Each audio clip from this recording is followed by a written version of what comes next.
Okay, this is David Zierler, Director of the Caltech Heritage Project. It's Thursday, September 30th, 2021. Once again, it's my great pleasure to be back with Professor Charles Elachi. Charles, it's wonderful to see you again. Thank you for joining me. Sure, my pleasure, my pleasure.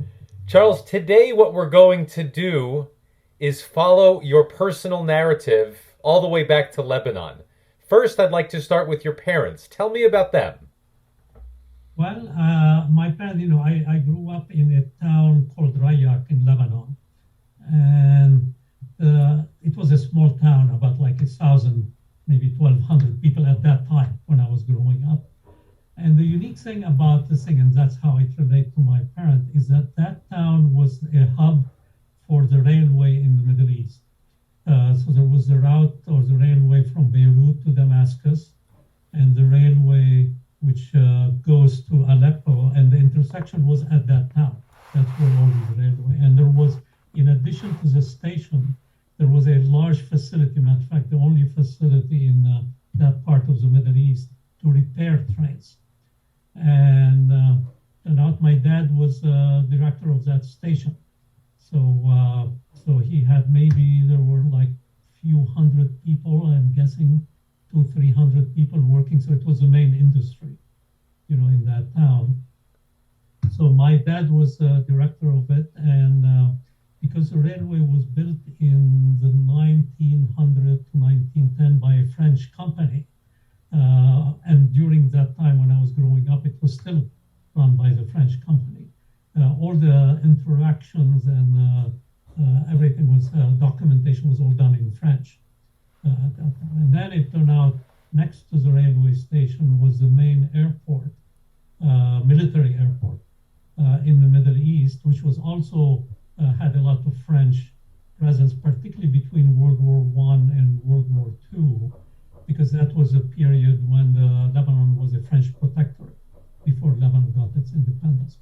So my dad grew up in that town, and I remember a little bit my granddad. He died maybe when I was like 8 or 9 years old, so also lived in that town.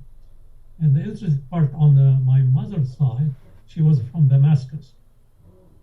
And I'm told that the way they met, because my dad being, director of that railway, he used to travel back and forth, a lot. And somehow through some common friends, he was introduced to my mom, and they got married. And then my mom moved to live in Lebanon. Both of my parents didn't even have high school. They had, middle school kind of education, but they were very fluent in the French, because Arabic and French, because that was a common way of talking in that part of the world. But for them, education was very important, because they saw it as a way for their kids to move up, in the social status. Because even that my dad was reasonably well-to-do, but it was still in the middle class. It's Lebanon middle class, which is even not as advanced financially as American middle class. We didn't have TV. I don't even remember the first time I saw TV was when I was in high school, and it was in a store. We didn't get TV at home until after I left and went to France. We had radios, so that was the main thing of entertainment. And the other main thing was getting friends there. So almost every night we used to have cousins or nephews or neighbors or something get together. So that was the social life that we had in there. Charles, did your mom come from the Maronite sect as well? No, she was from, as you know, in the Christian part of the Middle East, there was a Maronite, and there was what we call Roman Catholic. That means they follow Rome, and then the Orthodox Catholic. My mom was a Roman Catholic, so she and Roman Catholic and Maronite were fairly close to each other. In fact, people used to go to either one of the two churches. There were minor difference about who is the cardinal that you follow. The Maronite was pretty unique to Lebanon and to a small part of Syria. So there was minor difference, but nothing. It still allowed marriage between the two. And what language primarily did your parents communicate in? Well, at home it was mostly in Arabic, but also French was very common. So it's usually a mixture, and even now in Lebanon, when people talk, it's a mixture of Arabic and French doing that because the French was very common.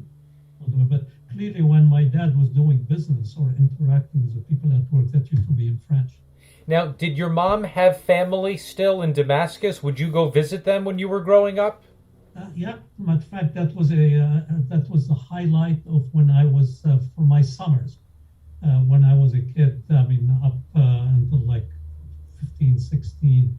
I used to take the train, the one I mentioned, to Damascus and spend like a month in Damascus, and then a couple of my cousins used to come and spend a month, with us because it was a fairly large family. My mother's side, she had 4 sisters and 2 brothers, and then their kids. One of the family, typically they had anywhere between 4 and 6 kids, and there were a number of them which were almost exactly my age. Matter of fact, one of my cousins was born within a week from my birthday, so we were roughly the same age.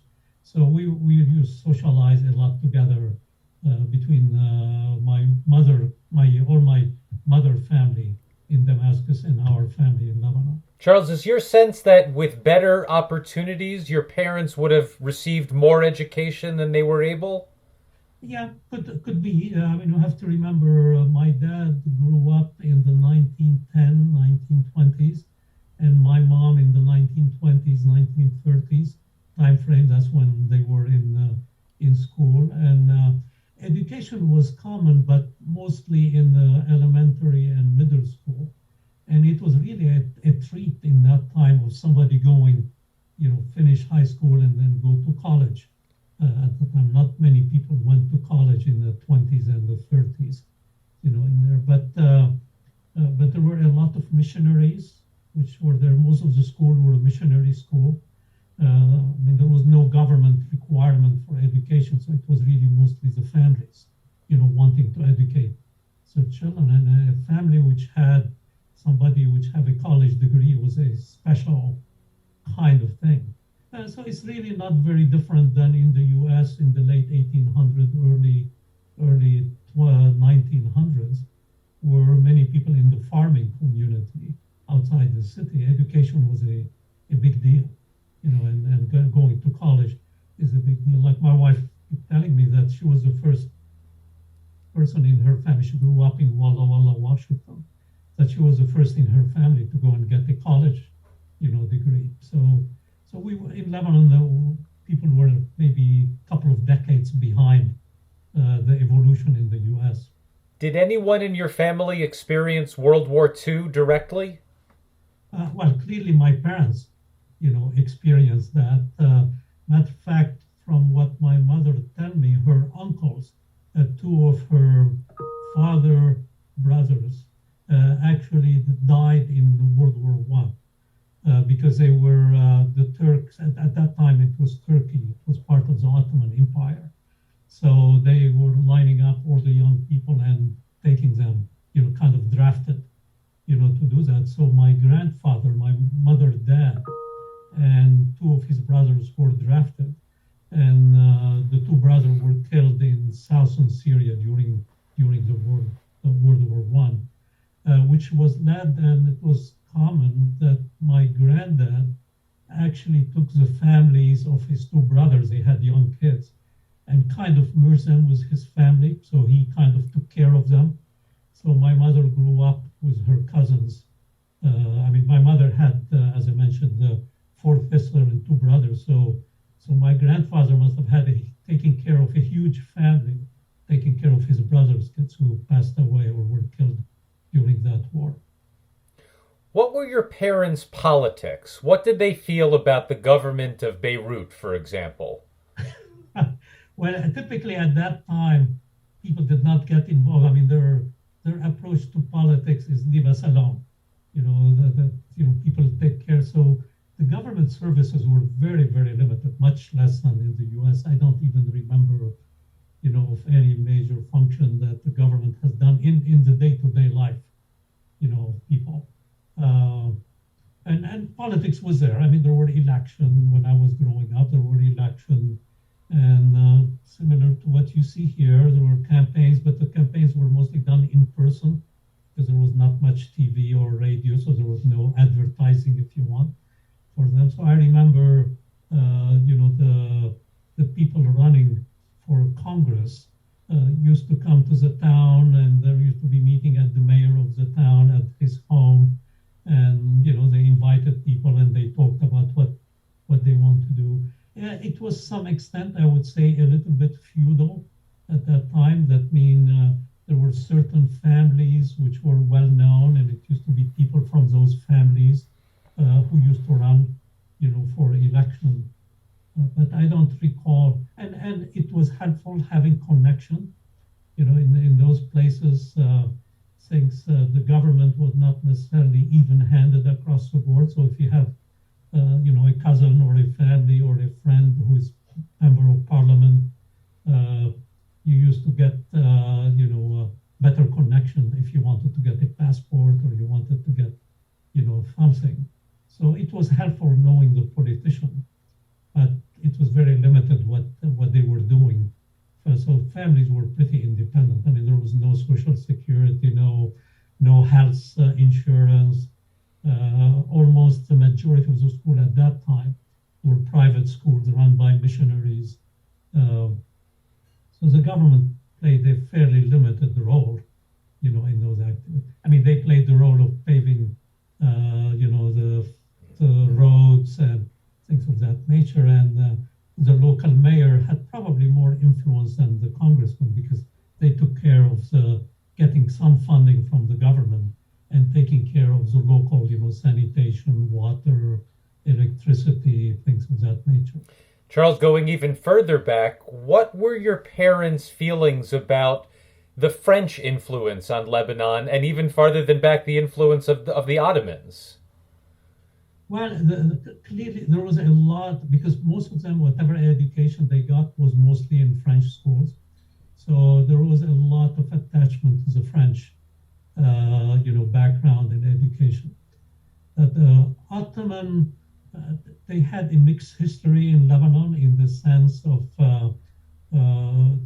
treating it as a colony versus part of the Ottoman Empire. So it used to depend from stories that my dad used to tell me. It used to depend about who the Ottoman put in charge of Lebanon or the different district in Lebanon. Sometimes they used to have people who come from Istanbul or Constantinople. Sometimes they used to be local people. Usually when the local people were in charge, things used to be better.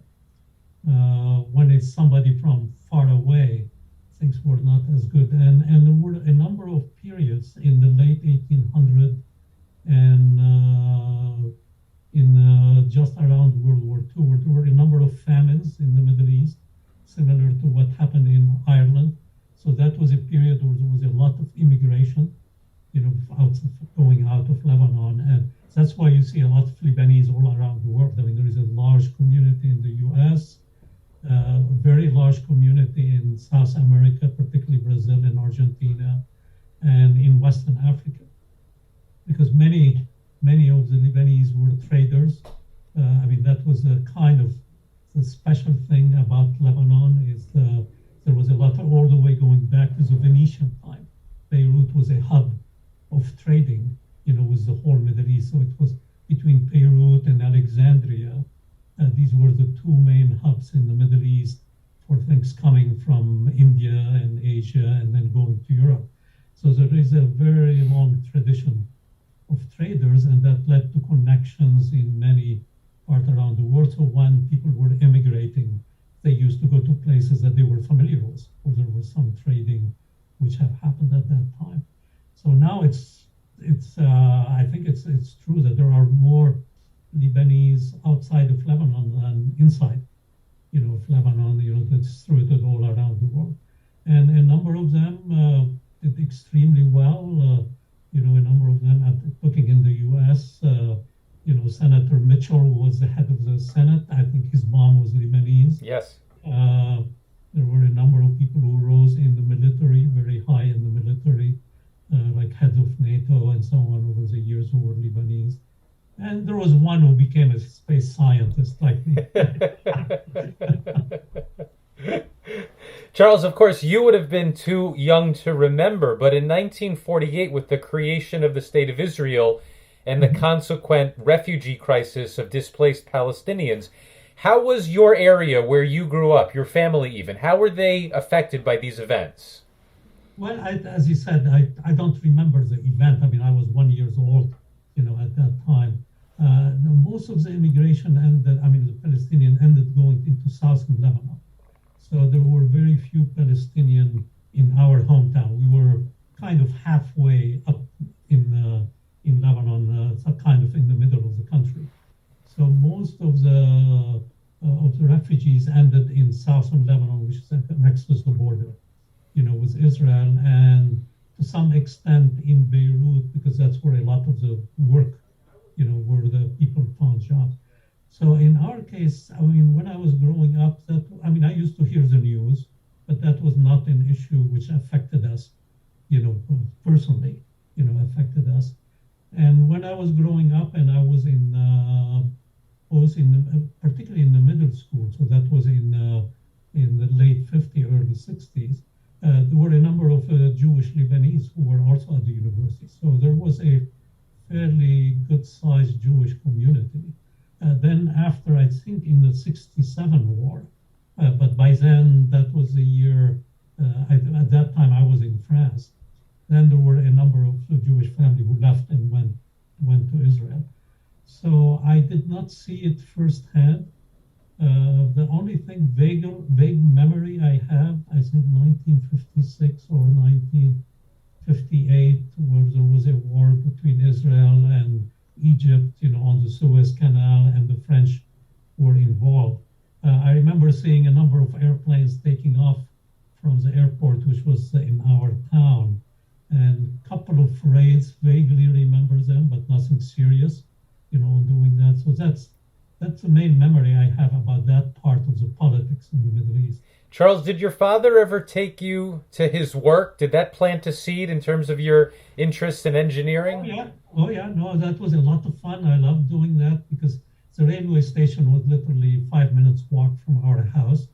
So I used to go in the machine shop and watch people, working in the machine shop. And at that age, when I was a kid, I mean, a train was like a huge machine, yeah, that you would see. And I did a lot of train travel between our town and Damascus to go and visit, so I was always fascinated, by the trains. Even until now, I love trains, because of that memory that I have there. So a few years ago, there are some trains next to the zoo here in Los Angeles. So I used to love, doing that. And even I remember one very fond memory is there was a circus which was in Beirut, and they were moving to Damascus. So they took all the animals in the train, and they stayed overnight in the station in our hometown. So my dad took me during the night, and we went there and watching the lions and so on inside the cabins, the transportation train. So I still remember that event. When I think must have been 8 or 9, at that time. Did your mom work outside the home at all? No, that was not common at all. Matter of fact, it was very, very rare. So no, she was at home. She was taking care of the cooking and cleaning and raising the kids and all of this. So I love my parents. They were very loving, parents. My mom was a great cook. So I kind of now when I do cooking at home, I try to remember what did she cook and what did she do. So I try from memory to to try to mimic her cooking, but her cooking was much better than mine. What were some of the dishes she made that would bring you right back to childhood? Well, I mean, there were like the salads. There was what's called the tabbouleh and fattoush, which were mostly green kind of salad mixture of cracked wheat and parsley, and that I know how to do. That I do regularly.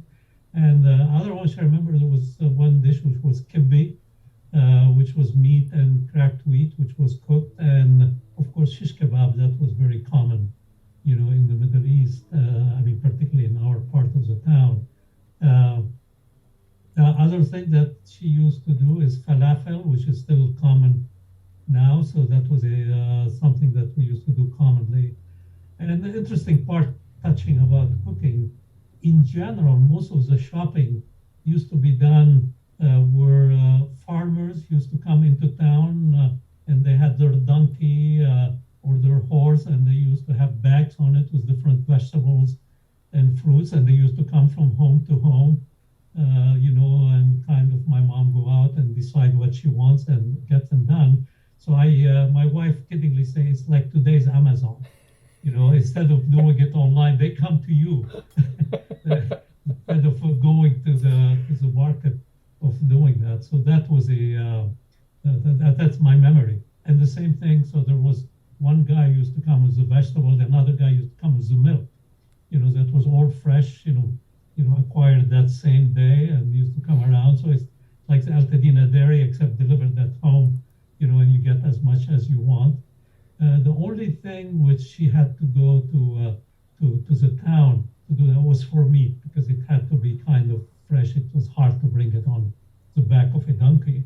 So there was a place about a couple of 100 yards from our house where she used to go and get the meat from it. Another memory I have good also is my father, and that was kind of common in families, is to raise a sheep or a couple of sheep, and then on Easter, they used to have somebody come and slaughter the sheep just outside in our yard, and then have a big feast. So because my father was the oldest person in his family, so he used to invite his brother and sisters, and they used to come and have lunch at our house. I mean, shish kebab and so on. So my mom used to be in charge of putting all of that together. And your house where you lived, it was more rural or was more urban? Well, it's interesting. The house I grew up in, as I mentioned to you, there was an air base, in our town. And that air base was, a French air base. And then when Lebanon got its independence in 1948, also, so the French left and turned over that base to the Lebanese government, except they took a significant part of it and they turned it over to two orders, a religious order, one for nuns and one for priests, to have schools in that area. And then the house of the commandant of the base was sold, and that's what my dad bought. And so we were living in a house which was the commandant house, which was built effectively like a French house, a French country house on doing that. So we had a veranda all around the house. We had a Western bathroom, which was very uncommon in that part. So that's the house. So where I grew up, it was more a little bit French country house with a big yard.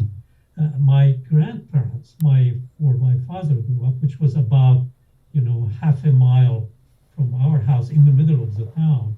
That was built in the old-fashioned way. So the bricks were made of mud, and the roof was a mud roof to do that. And every year after the first rain, they had to take a big rolling stone and to press the mud, to create basically to insulate, things. So most of the town, not all of them, but most of the town was built in an old traditional way. But there were a number of homes which were kind of more on the Western way, building. What were Easter and Christmas celebrations like in your family? Yeah, they were big. I mean, it was a big celebration, particularly Easter. Easter is even more than Christmas. At Easter was the time to have, well, clearly in the morning we used to have to go to church, for it, all dressed up. And then later in the day, we had a big lunch at our house with all our friends and family used to come, to our house. Christmas was more on the religious side, on it. It was more a small family event. And we used to have presents, except the big difference, we were happy with one present. That's what we now for our daughter, we have all kinds of presents, under the tree. And we used to have trees. The other thing which was very common was to do a crash, a nativity scene. We call it crash because that was the French name for it.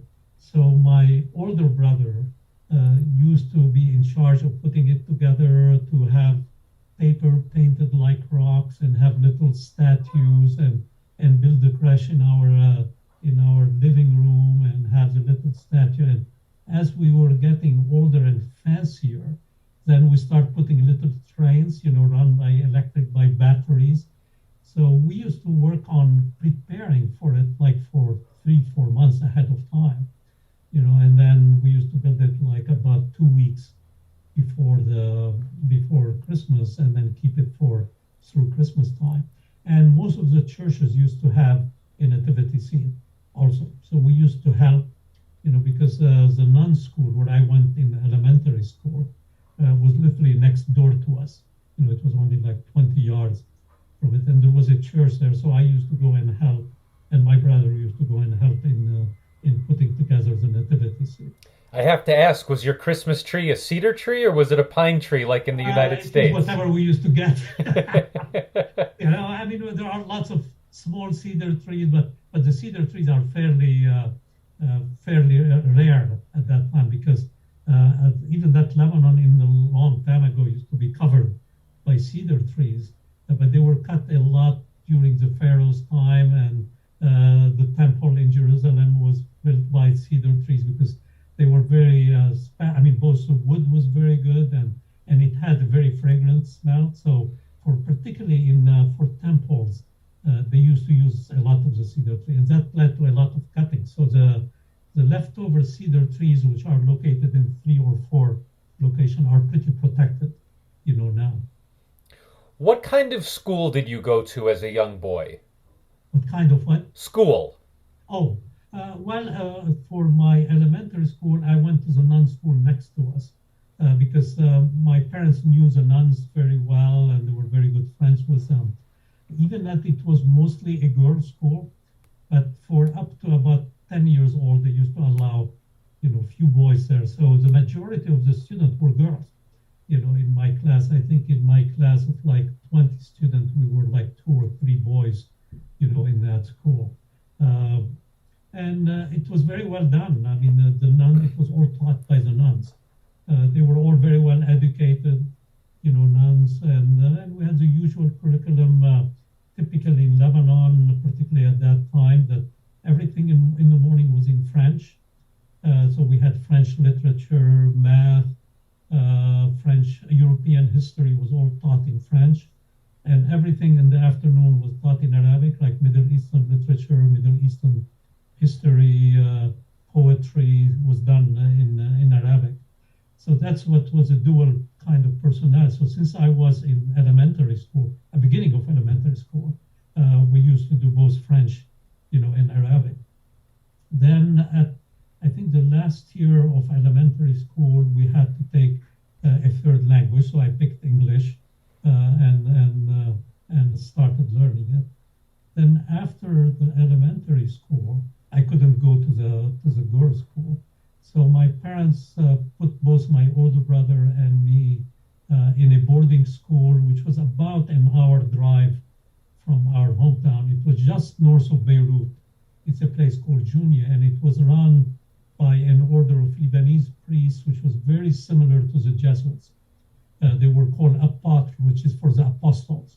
And they had a couple of schools in Lebanon, but that was their main school. That was the middle school. And there, as I said, it was a boarding school. And everybody, except people from that town, everybody was in the boarding school. They came from all around, Lebanon. And there we were probably, it had like 400 students total. Each class or each level was maybe like about 40 students. And it was both elementary, middle, and high school. But I went there for the middle school and the first year, of high school. So that was kind of an interesting experience, being in a boarding school. I think it taught me a lot of discipline.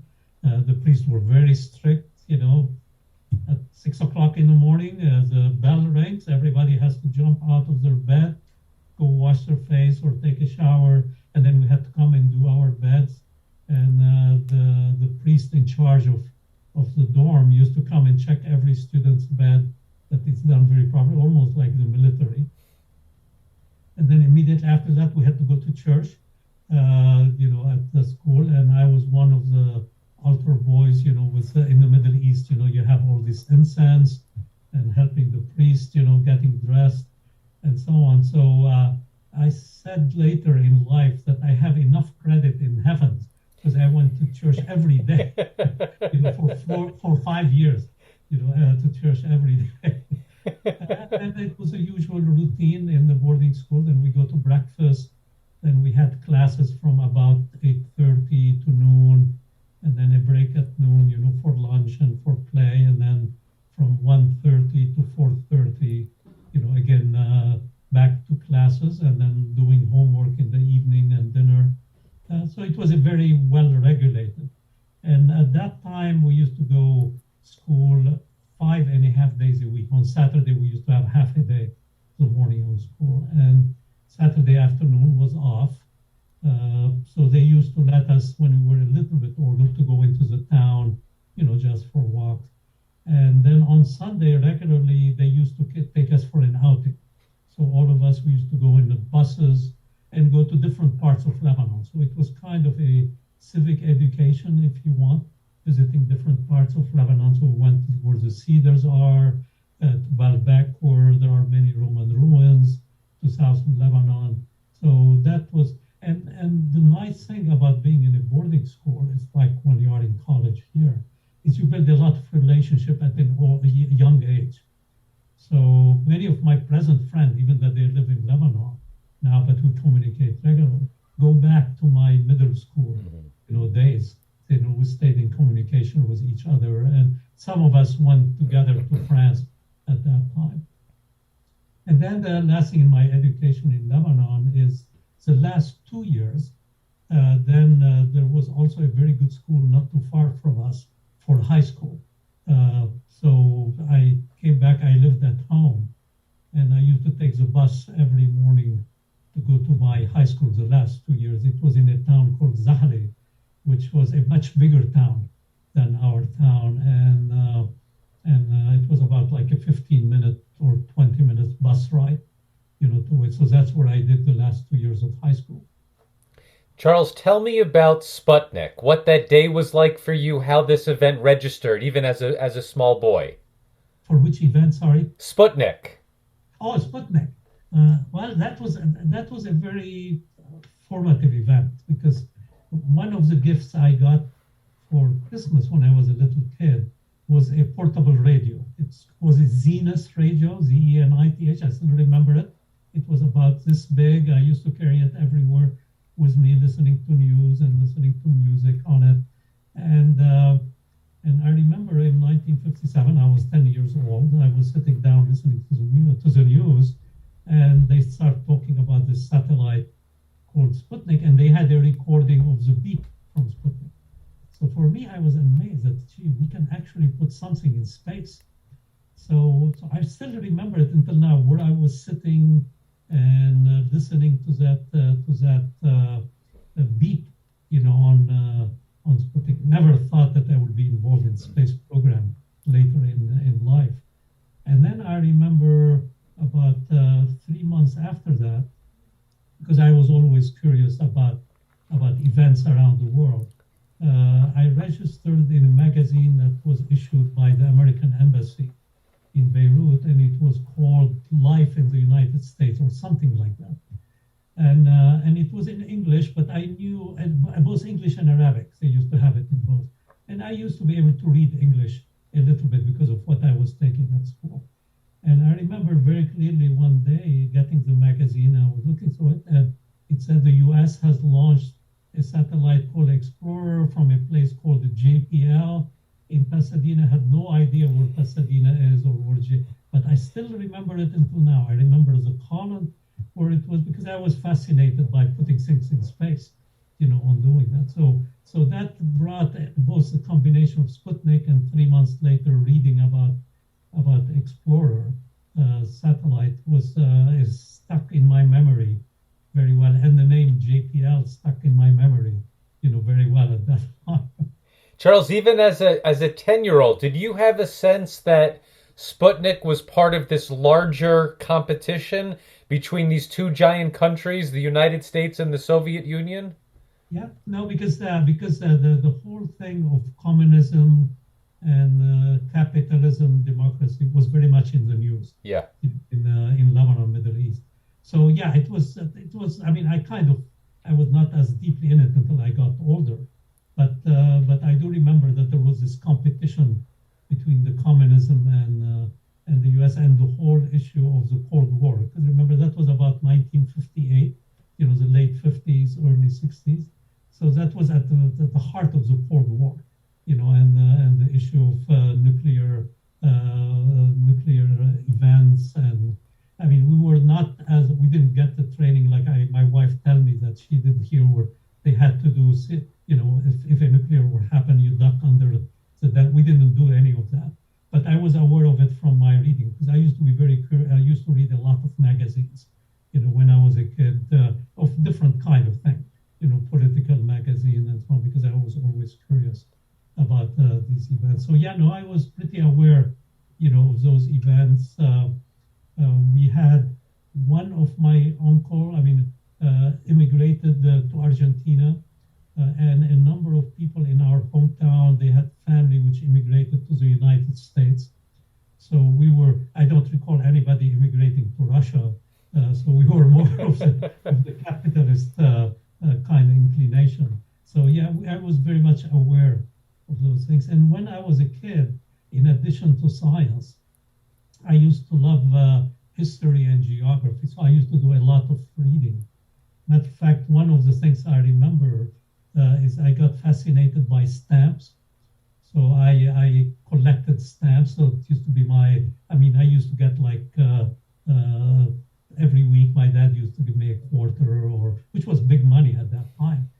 So I used to collect them and go and buy stamps from that town close to us, and I arranged them, and I still have them until now. My younger brother, son, has them. So and part of the deal that my dad said to give me the money to collect stamps is that I have to read about every one of the countries, so that was kind of an incentive to get educated. And in my younger days, when I was in middle school or even elementary school, a challenge for me was to know the capital of every country, around the world. And my dad used to be very proud that his son knows the capital of every country. So when we used to have friends, visiting, he used to tell them, okay, name a country, and my son would tell you what the capital of that country. So I remember that all the way till now. Even until now, I love geography, and I translated that to my grandson. I have a grandson who is 12 years old, who lives up in San Francisco, and for some reason he got fascinated with coins and money bills. And when I used to travel, when I was director at JPL, I used to travel a lot. I always used to keep a couple of the coins from whatever country I went to. And in my last count, I've been to like 70 or 80 countries. So I used to collect all of these. And when my grandson told me that he wants to collect, currency and so on for whatever reason, so I sent him a bunch of them. But I told him, remember what my dad told me. I told him, okay, you need to write me a page about every country that you get the currency. And he did. He actually sat down, and now in his case, he went on Google and figured out all the things. In my case, I had to go and read about them. So he sent me a big package here about every country, and there was one page write up about the name of the country, the capital, what the government system in that country, and so on. So it's a good education, for people. To use either currency or stamps for young kids to learn about their geography and about the history of those countries. Charles, what was your reaction when President John Kennedy pledged that we would put a man on the moon by the end of the decade? So by that time, let's see, I was in high school, and I remember particularly when after I finished the boarding school. So that was in 63 and 64 when I was in the high school not too far from our town. And it was a fairly good sized town. And I remember the treat usually during lunch break, they used to let us to go out into the town. There was a store not too far from the school where they had TV in their display, the old-fashioned TV. And a lot of the events, flight at that time and before landing on the moon, and they used to have them, on the news. So we used to be a group of us all go and look at that time. So it was a very fascinating time. And then also in that town, there was what's called a French cultural center. Because of the French influence in about half a dozen towns in Lebanon, the big ones, there was a cultural center, run by the French. And there they used to have a lot of French magazines, science magazine. So also I used to go and spend a lot of time there. And I remember many articles about the space, program in the 63 and 64. I vaguely remember when Kennedy was shot, at that time in 63, but I didn't connect with it as much as people in the US, the impact of it. I mean, I remember Kennedy saying about the moon, but I don't remember all the things that he has done or was not as engaged in it. But I remember when that event happened, it was a kind of big deal worldwide. But I didn't personally associate with it as much as with the space program at that time. Between your parents and your teachers, or even yourself, how young were you when it became obvious that you had special academic abilities, particularly in math and science?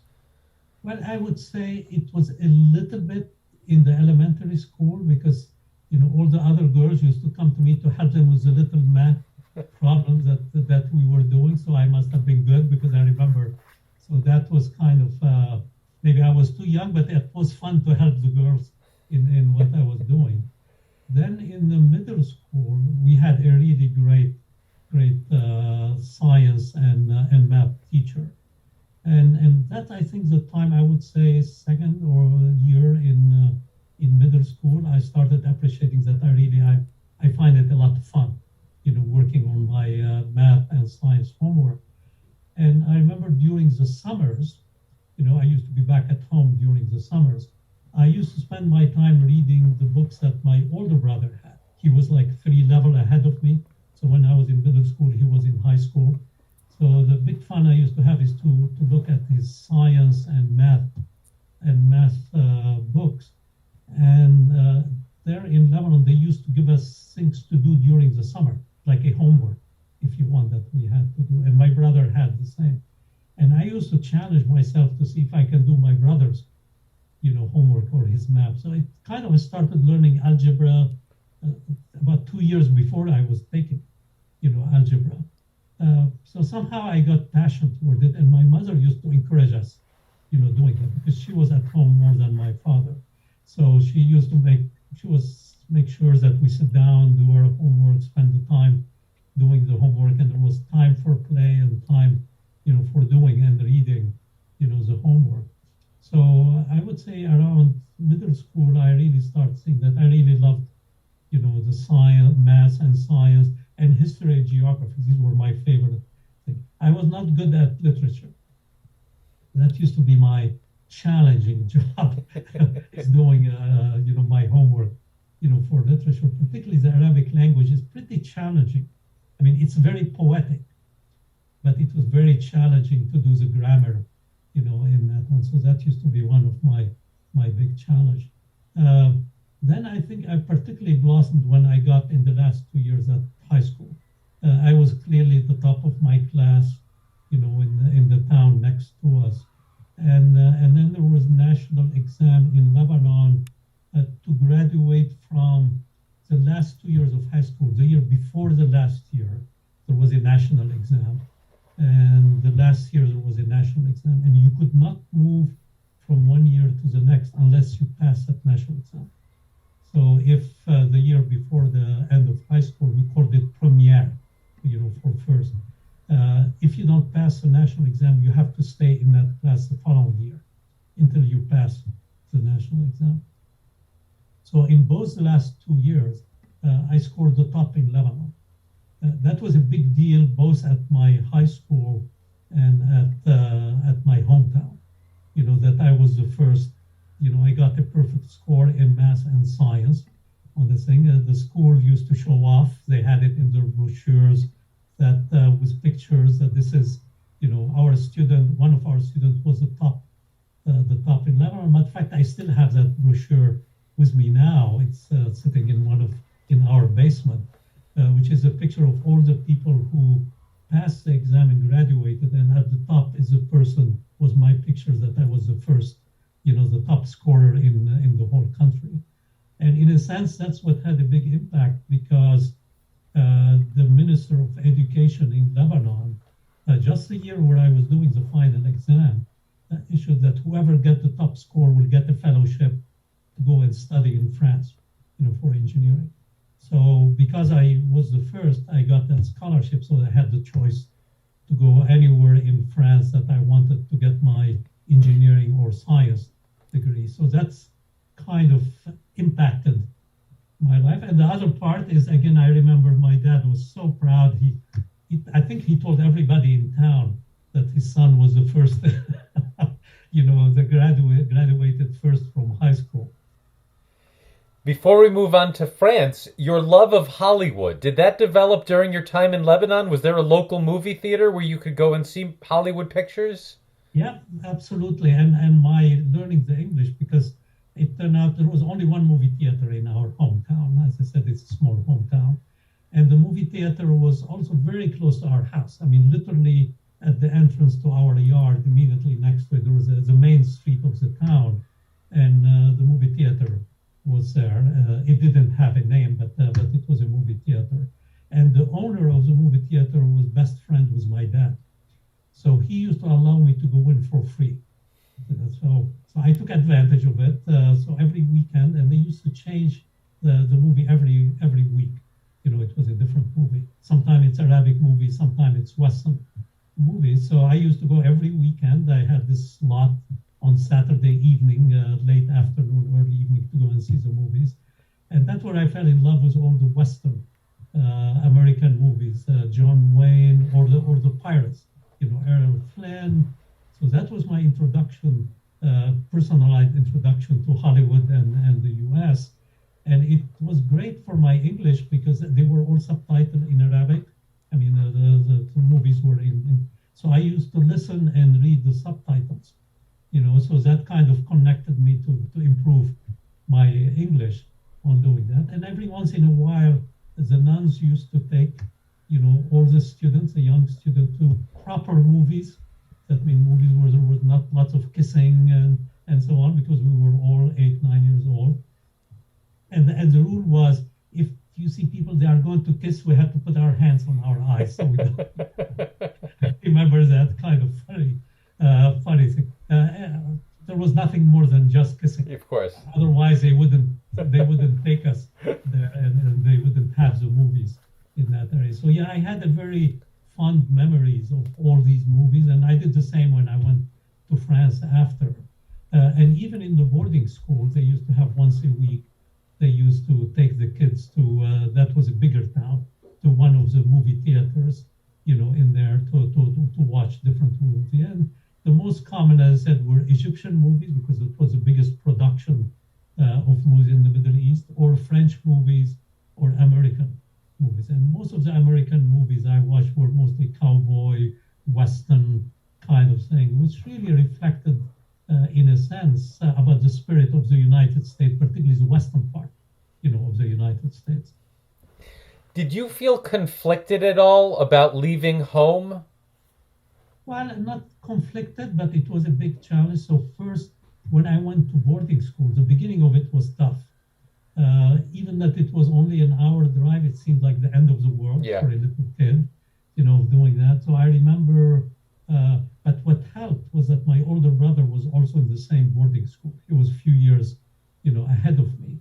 But I do remember, when first my parents took me there and dropped me there, that first couple of days were very tough. I was crying, but other kids my age were the same thing. They were coming from all around Lebanon, so it was tough, for them, also. But after a few weeks, it became common because there were lots of other kids your age and so on. And I think living in a boarding school made it a lot easier after when I had to go to France, because I used to go to see my parents only during Christmas vacation, Easter vacation, and the summer.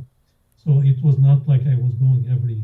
So I had to become semi-independent and kind of manage on my own, do my laundry because the school required the kids to go and do their own laundry. So it was a really good training. So that was a period when I was 11 to about 15. So it was really a good training being in a boarding school for that. So that ended leading, because of other kids my age, after a couple of weeks, it became fairly easy and fairly normal to do that. Now, the new program that gave you this wonderful opportunity to go to France, anywhere that you wanted, was the stipulation that it needed to be a degree in engineering? Yes, because I think the government at that time was trying a little bit to expand the technical experience in the country. And in Lebanon, when you get to the last 2 years of high school, there were two tracks. There was a literature track, and which lead people to become lawyers or authors or business people, and then there were the technical track, which was mostly for engineering. I mean, the big things in the Middle East for educated people were either to become an engineer or to become a doctor or to become a lawyer. So the engineer and the doctor were the science track, and the lawyers and other function government officials and so on were the literature, track. And that's the same way in France at that time. So I chose the science and math track, and I got first in those areas, and it was a requirement that the fellowship was because they wanted to expand the number of engineers, and not scientists in the traditional sense that we think science here, because there was not very much research. So it was really more the engineering, side. So yes, I had to go and do a degree in engineering, which was perfectly fine, for me, because that's what I wanted, to do anyway. So that's why I ended going to Grenoble. And an interesting story is the reason I ended going to Grenoble versus Paris or any other place. As I mentioned earlier, there was this French cultural center in the town where I was in the last 2 years of high school. So I used to go to it, and it was not too far from our high school. So during lunch break, I used to go grab a sandwich and go down, to that center and read the magazine. And there was a lady there, which she was very nice. She was trying to help students and so on. So I got to know her pretty well. So when I needed to go to France for the school, I asked her what she recommend, and it turned out she came from the region of Grenoble. So she told me about how beautiful it is there, and there was a school called Institut Polytechnique de Grenoble, which was there one of the top schools. So she said, if you go there, if you are interested, you have to go for 1 year at the university, the general university. Then you have to take an exam to be accepted at the École Polytechnique, which is the engineering school, to enter in it. And if you pass, you can enter. If you don't pass, you can continue in the university itself. So that's what led me, to go to Grenoble specifically versus Paris. And she showed me picture, and it looked like a beautiful place, in there. So that's how I ended going to Grenoble. Were there other international students there? Yeah, it was a big international kind of university. There were lots of people from all around the world, particularly studying French, but also studying. And in the French system, one of the nice thing about French university is that if you get a baccalaureate, particularly from any of the old French colonies, so like Lebanon being one of them, Algeria, Morocco, many countries in Africa, if you pass the French baccalaureate, you have room at the university, not at the Grande École, but at the university itself. So it was fairly easy to do that, and there were a lot of international students. Matter of fact, a number of students from my high school actually who graduated and wanted to go to France actually went there. So there were a couple of us. There was, matter of fact, three of us, which we knew each other in high school and were very good friends, which we went to that university. So we were there together. And matter of fact, the first year we roomed together, and then we moved to the student housing, after that. And we were in the same building.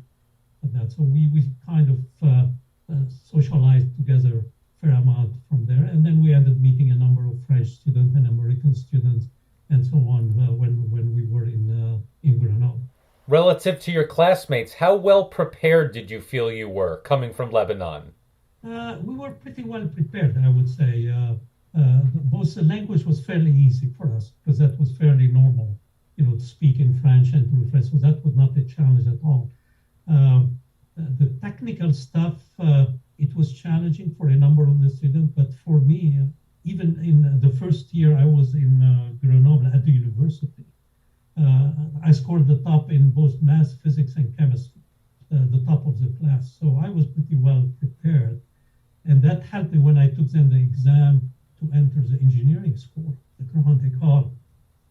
Because at the university was like about, at that time, like 30,000 students. So it was a huge university. The science part of it was probably about 500, 600 in the first year, and that's one where I scored the highest. And then the engineering school would accept only like 30. So it was a very challenging exam to get through it, but I passed it. So then I moved from the university and to the engineering school, which was on the same campus, but it was separate. So it was like the Grand École in France, for people familiar, particularly École Polytechnique, are the equivalent of the Caltech and the MIT in the United States and the Stanford. So they were very elite, and they were started during Napoleon. And the focus on it was they wanted to train the engineers who would become the top in the government, managing the engineering thing. So even until today, the vast majority of the ministers in France and the top bureaucrat government, official, all came out from Grand École.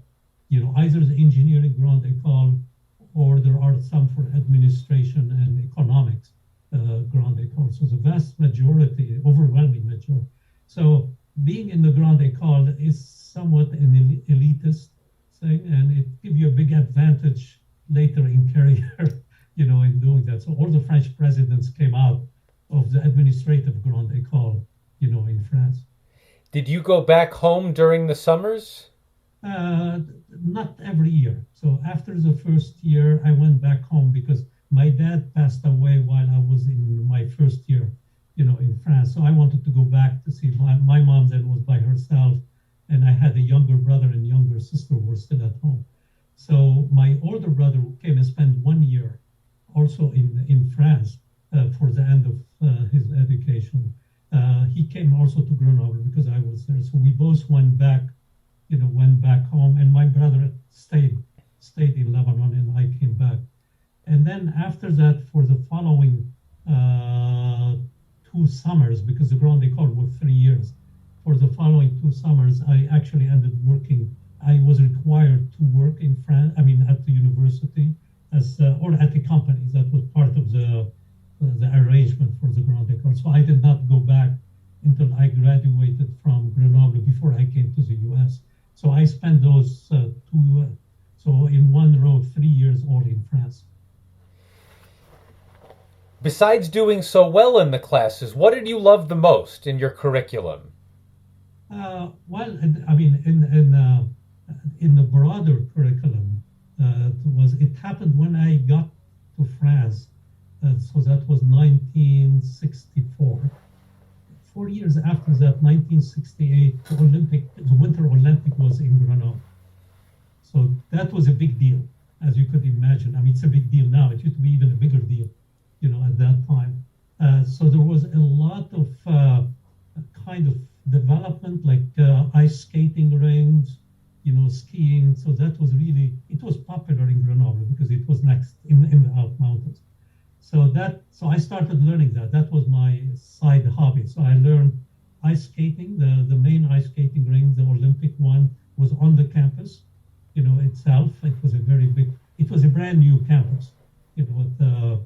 So I used to go and do ice skating, in the evenings, and then during the weekend to go learn skiing. So these were my two biggest, outside education, hobbies that I did. And also I made a number of friends with American students who were there mostly for learning English. In there, I remember the first one I met was almost an American. He was from Canada, and he came from Vancouver, and he was a great skier. So I used to go with him, skiing on doing that. So that was kind of the side hobby. And in the summer, the hobby was to go hiking. There was a lot of hiking in the mountain there. I remember one of the hike I did was to a monastery not too far from Grenoble, where they make the chartreuse, the drink. Chartreuse is the green drink, which now is pretty common. So we used to go there for the month to do tasting. So that was kind of our hiking, outing that we used to love doing. At that time, we didn't have a car. There were few students who had a car. And I remember one of my friends had a car, one of these old-fashioned French, what they call them, deux chevaux. It's a Citroën car. And deux chevaux means it's 2 horsepower. And literally it had only 2 horsepower. And when you are going up the hills, steep hills, we used to get out so the car can kind of struggle its way up, and we used to hike, at that thing. So that's kind of my memory from the early Citroën kind of cars. Was it engineering that was your primary focus in Grenoble, or it was math, physics, engineering altogether? Well, it was mostly engineering, but in the French education, you had to take a broad program. So there was math and chemistry and physics that were part of it. So basically, you don't focus on the engineering until the last year. So they try to do a broad education, in the sciences and the technology. And matter of fact, one thing I remember very well, the director of our school who taught the physics class, his name was Louis Néel. And while I was there, he got the Nobel laureate for his physics research. It's a low temperature transition thing, which is called the Néel temperature. It's spelled Neel. And he's well known. When I came to Caltech, many of the faculty here knew about him. So it was kind of a special treat of having a Nobel laureate teaching our physics class and being the director, of our school also.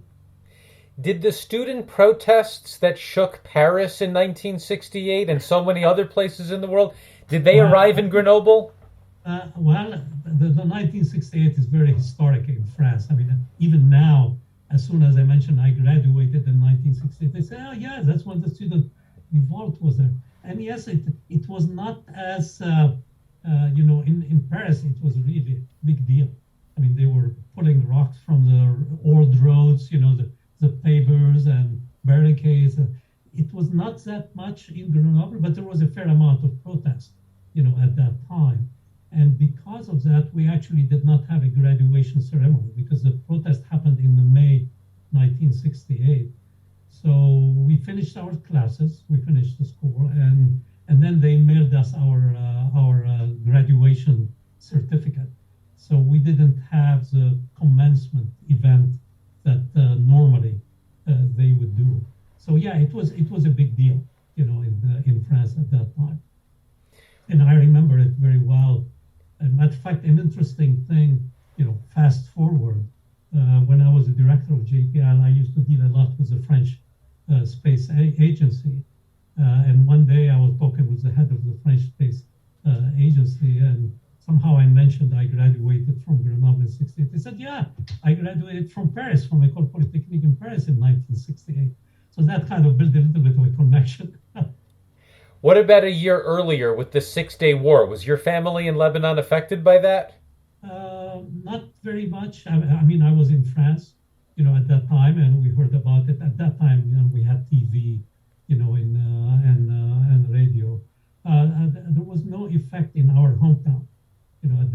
So it was mostly, and if you recall that word, Lebanon did not play a big role in it. It was mostly between Egypt, Jordan, and Syria that they did that. So we kept track of it, but it was not really a big issue for us. I mean, we were a little bit worried about our parents, but we knew from the news that Lebanon was not, affected. And an interesting thing, you triggered an interesting thought, because at that time we didn't have iPhone like I have here. So most of the communication was by letters, which used to take a lot of time. And every once in a while, I used to make a call because my parents had at home an old-fashioned phone. So we used to have to go to the local post office in Grenoble, reserve time. So at that time, we used to go in the phone booth, and the operator used to do a connection, to our home. We used to do it in the evening to make sure my mom, is at home. So when I tell that to our daughter, who can communicate with her friends anywhere around the world on her iPhone, she thinks we are ancient. How we used to do things in those days. Charles, as you were explaining, going to France for a degree in engineering came with, I assume, an expectation to come back to Lebanon and pursue a career in engineering to help the country. Yeah, well, it was an expectation, but not a requirement. Right. To do that. So I had the flexibility. There was no requirement for me to go back.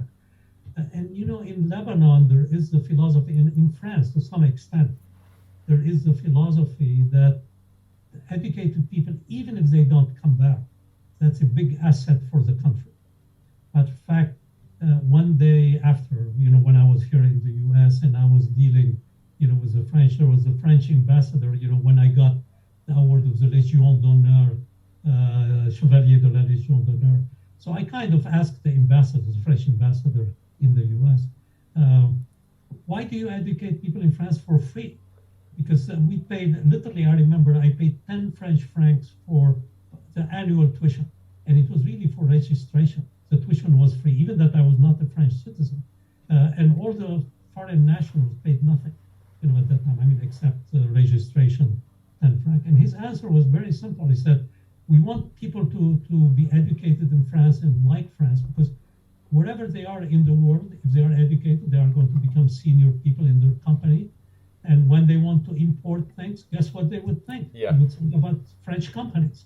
Because so he said they figured it out that it's a big return on the investment, by educating people from all around the world. It's building commercial relationships, scientific relationship. And I have to admit, when I was a director at JPL, and even before, when I had a little tendency to work with the French scientists on doing that, not exclusively. I worked a lot with German and Italian, but the fact that I had the French education and I grew up through France, French system, that kind of gives you that connection, if you want.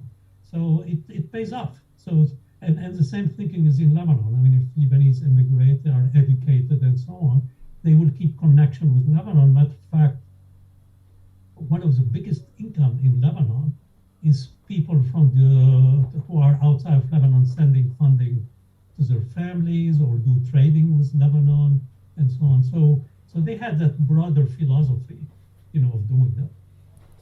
As it was coming time to graduate, what options did you have? What were you considering for your next move? Well, because I was very excited about science, and I spent 2 summers working in physics labs in Grenoble. Matter of fact, I still remember the professor, his name was Bebe Perula, and he had a lab where he was doing discharges, electric discharges in different gases, and look at what's the emission, from them, the spectral emission coming from the different gases, and change the voltage and so on. So it was kind of a basic physics activity. So I worked in that lab for the 2 summers. So I spent a lot of time, measuring the spectra.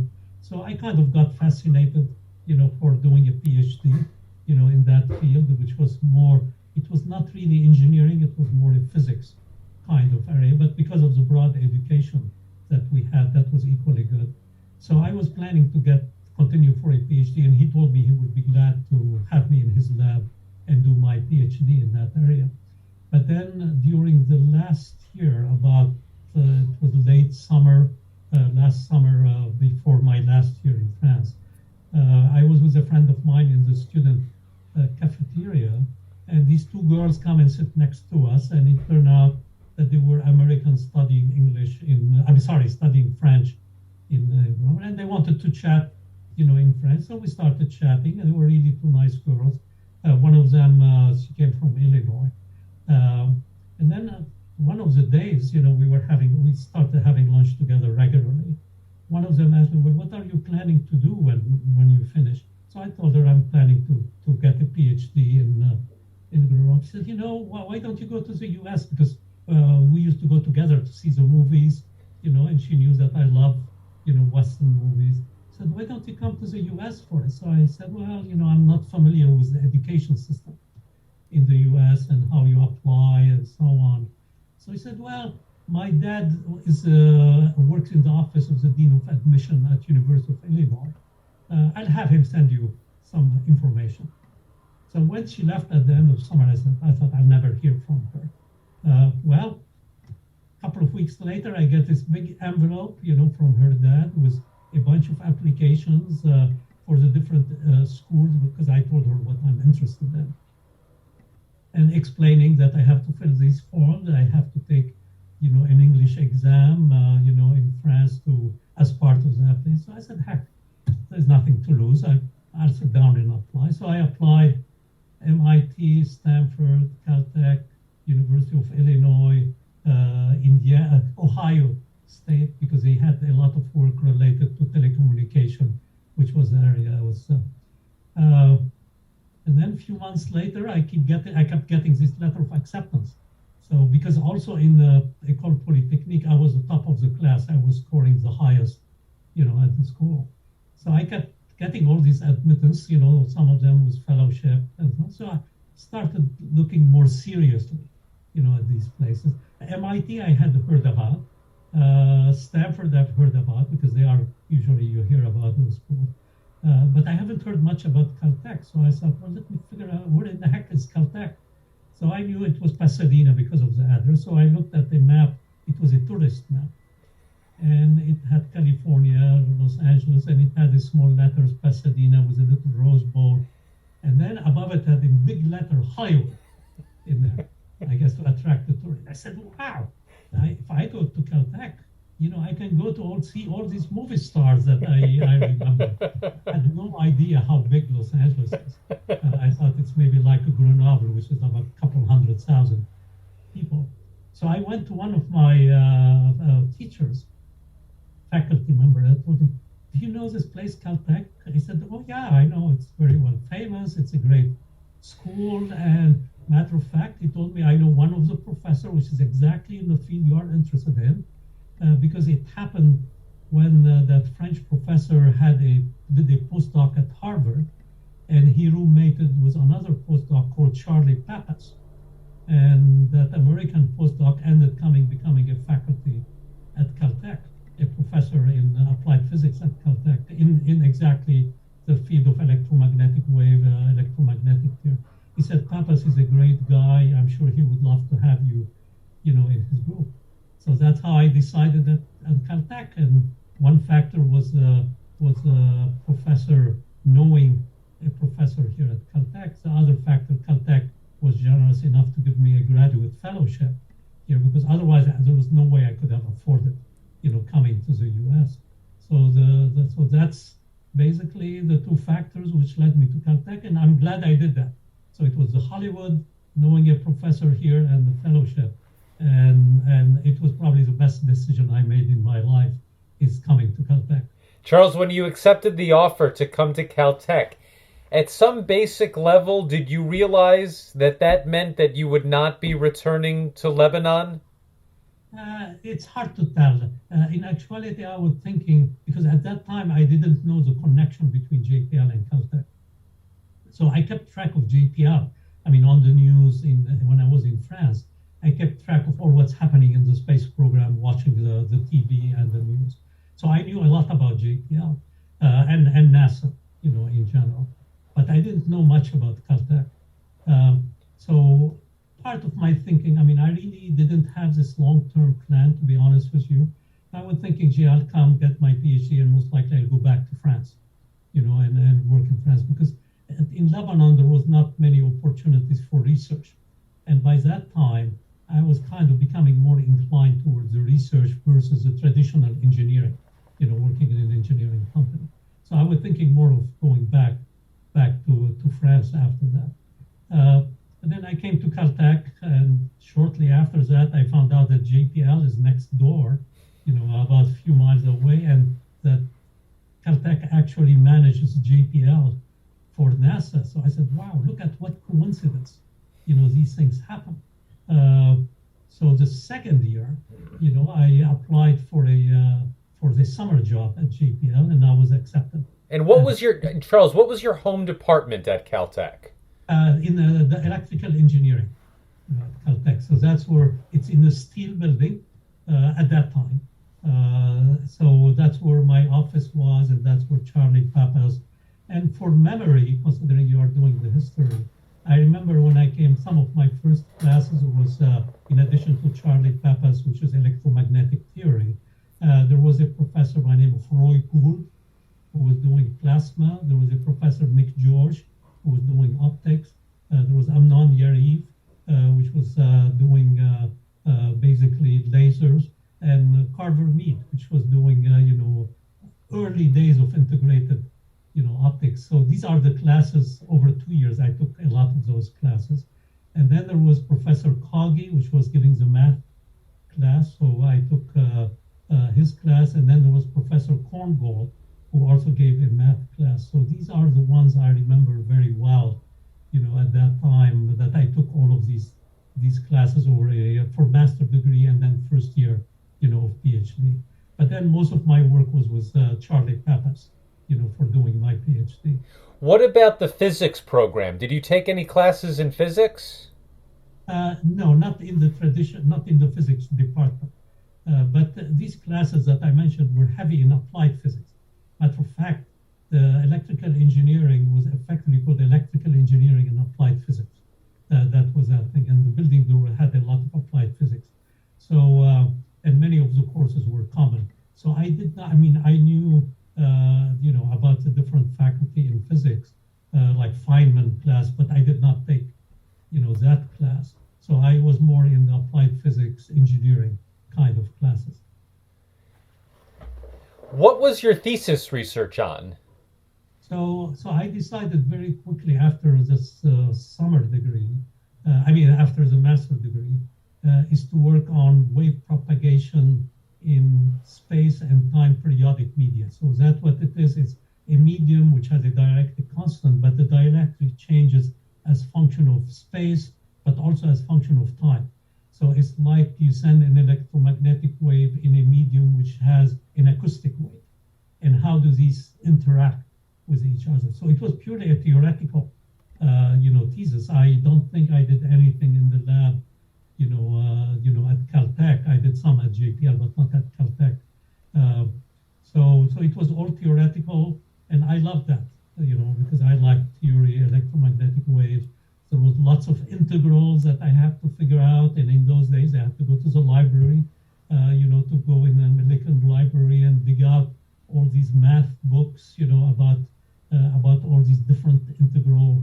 And I remember one of the integrals which had relevance was called the Hill integral, which was a special kind of an integral.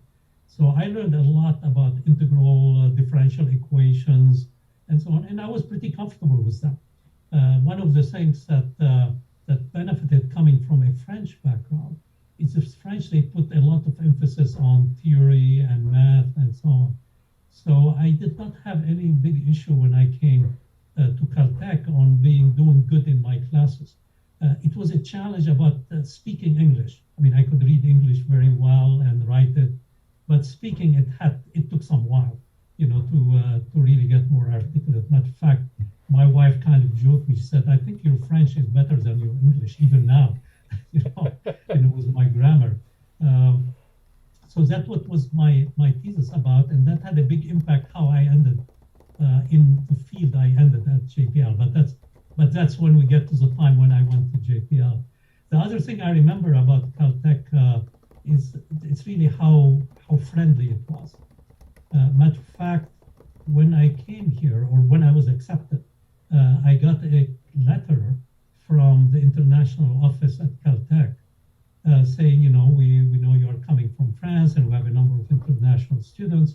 And we have this program, if you are willing to come a month before the classes start, we can put you in an American family to learn, about American life and get more acclimated. So I thought, wow, that's a cool thing to do. So I accepted. I remember her name was Ingrid. She was Swedish here. I mean, that was a long time ago. And her office was in what used to be, the main, building at Caltech, which was damaged by the earthquake, which was the first building that Caltech had. So anyway, she connected me with a family. It was called Zierler. That was her last name. And there is a story behind that. So I landed at LAX on August 15, 1968. I remember flying from France to New York, spend the night in New York, and then New York to LA on United Airlines. And the family was meeting me there. So they took me, and they lived in Palos Verdes. So they had this beautiful house overlooking the ocean, and it turned out the husband was of Italian descent, and the wife was of Lebanese descent. And that part of why they put me, I mean, she was born in the US, and they had kids roughly my age. And I thought that everybody lived like people in Palos Verdes in the US. I mean, that was my first introduction, to the US and California. And it was great. They took me everywhere, visiting Disneyland. We went to a Dodgers game, which I had no idea what was going on in the game. The only thing I remember were the hot dogs, from that game, because I was accustomed to soccer kind of games, and this bizarre thing hitting a ball with a stick was kind of a strange, for somebody coming from a Lebanese and French background. And then they brought me to visit Caltech, so that was my first visit here. And then after I was, I had a room in the student houses. So I came around mid-September, and they helped me move. And we stayed in France. I stayed in France, so I used to visit them every once in a while. Even when I became director at JPL, they were elderly at that time. So I used to go and visit them. And one thing is interesting for the rest of the story. So it turned out that his name was Gene Zierler. He worked at Hughes Aircraft. At that time it was Hughes Aircraft. So I asked him one day, what do you work on? He said, there is this new fancy technique on aircraft that's called synthetic aperture radar. And fast forward later we can talk. That's what I ended up doing, at JPL. So it was kind of interesting sometimes how events, happen in your lifetime, both going to France and then coming to the US, picking Caltech, staying with a family. So I always tell the young people, both my kids and the students here that I mentor, don't sit down and plan in detail your future, because doors will open from left field. You wouldn't know. And the key thing is to be willing to walk into those doors, and take the challenges. And some of them might not work, but most of the time they will work, on doing that. So don't sit down. So I didn't sit down and plan when I was a kid listening to Sputnik that I'm going to become the director of JPL. That was the last thing I would have thought, thought in my life. Charles, what was the moon landing like for you that day? Yeah, that was amazing, because that was in my last year at Caltech, 1971. And that happened, a couple of weeks after I got my PhD. So I remember we all got together in the student house. I was still in the student house at that time. And we were all sitting down watching that little TV in the student house and the lunar landing. And that clearly had a big impact. I mean, by then I was already kind of want to do space. Actually, no, that's not, I'm thinking about a later landing. So that was in the first year. 69. Graduate school in 69, sorry. So I remember all of us sitting around, watching the TV in the student house, and that was amazing. And at that time, that was the first year I got a summer job at JPL. So I mean, it was like heaven. Yeah. It was, happening at that time. So Did JPL feel like, or did you get a sense that JPL felt like it was part of the mission? Oh yeah, I mean it was everybody, because remember JPL before that I was not involved in it, but before that they did a number of lunar missions, both the Ranger mission, which were impacting the moon, and the Surveyor mission, which were the landers. Because at that time I remember people worrying about what the surface of the moon would look like, and will the astronauts sink, in that powder, on the surface of the moon. So there was a whole series of missions, of robotic missions, of landers and impactors, where JPL was responsible for that. So even that I was not involved, but I knew about that because we were watching that, on TV. Even I knew about them when I was in France before I came to Caltech. So I knew there was a feel of participation, of JPL playing a key role. And I think that also the mission operation room at JPL was the backup for the mission operation room at Johnson Space Center. And many of the communication were done through the JPL network of doing that. So there was not as much involvement as if you were sitting at Johnson Space Center, or what became Johnson Space Center, or Cape Kennedy, but the whole country was involved. At that time, it was the biggest event happening in the United States and in the world, the landing. So really there was a huge engagement, and there was a big pride, being a little bit, I mean, I just started at JPL at that time. I think it was my first week, for summer job. But there was a lot of excitement, going on at that time across the country. Charles, as a graduate student, what was your very first job at JPL? Well, so when because I was majoring in electromagnetic theory and so on, so I applied for a summer job, and by chance I got interviewed by this group. The head of the group, his name was Walter Brown, and they said, "Oh, we're working on these new kind of fancy imaging system called synthetic aperture radar," which clicked in my head because the person I knew at Hughes Aircraft, and we have an airborne system here, and our goal is to develop it so we can put it on spacecraft, both for Earth and particularly for Venus. And they had a study for a mission called Venus Orbiting Imaging Radar, and most of them were engineers. And they said, we really would like to have somebody who understands electromagnetic wave, how they propagate, how they interact with the surface, so we can interpret those images that we are getting from our airborne. Do you know anything about synthetic aperture radar? And, being a Caltech student, I said, no, but I can learn very quickly, about that. So they said, okay, you are hired, for the summer. I think at that time they thought, okay, if he doesn't do well, it's only a summer. So the following year, the school academic year, I found out that Nick George, who was doing the optics class, one segment of his class is about synthetic aperture radar, because there was a lot of similarity between lasers and this coherent radar called synthetic aperture radar. So I registered in that class, and that's where I learned a little bit more about synthetic aperture, optical processing. At that time, digital capability was very elementary. So there was a lot of technique of doing holographic optical processing. That was a very popular kind of field at that time, and Nick George was a professor teaching that. So I took his class, and that's how I started, learning about what became my career downstream, which is the synthetic aperture, systems. Now, did you have the job offer at JPL? Was that all lined up even before you defended? It was, so I worked for 2 summers.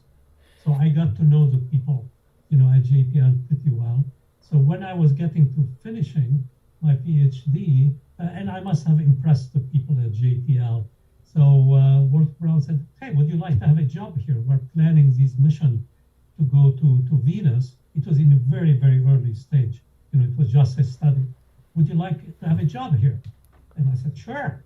That sounds like a great thing to do that. And at that time, there was no issue if you're a foreign national or American citizen. It was much easier. Matter of fact, we used to get in at JPL was my student badge. Nobody asked what your citizenship. Doing that, things have changed significantly, in those days. So I said, sure, I'd be glad. That would be great. So I got the job. I didn't even have to fill an application form. My employees thing stayed the same as Caltech, because we are all Caltech. And one thing I always say, I never received a paycheck which didn't say Caltech on it. On it, both when I was a student here, for the fellowship, and then at JPL, when I was working there. So the transition was almost completely transparent, of doing that. I didn't have to go and apply for a job. And it was my dream job, working at JPL. And at that time, to be honest with you, I thought, I'll work here for a few years, and who knows what will happen in the future. 50 years later, I was still working there. But that was a very exciting time for me as a young, researcher. And then also the great thing of the connection between JPL and Caltech.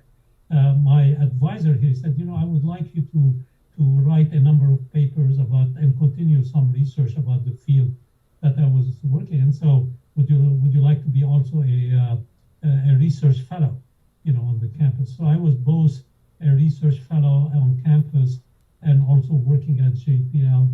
And at that time, I was working 80 hours a week. That was fun. I enjoyed it. So I used to work most of my evenings and weekend on campus, and the regular working hour I was working at JPL. And the people at JPL were very flexible. For them it was, you would learn something new, on these things. And they were similar, because most of my work was on how waves scatter from ocean surface or land surfaces. So it was of direct benefit also for JPL, being also a research fellow on campus. Charles, obviously your degree in electrical engineering would come in very handy at JPL, but coming in for the Venus mission, what kind of catch-up did you need to do in planetary science? Yeah, no, I had to do a lot of catch-up on doing that, particularly not necessarily only planetary science, but also learning about spacecraft, about orbits, about launches. So I remember my first year at JPL, I used to go and look in the phone book and look at all the different sections at JPL, and the title reflected what they were doing, like navigation section, telecommunications section. And I used to pick the phone and call the section manager and say, hey, I'm a new employee.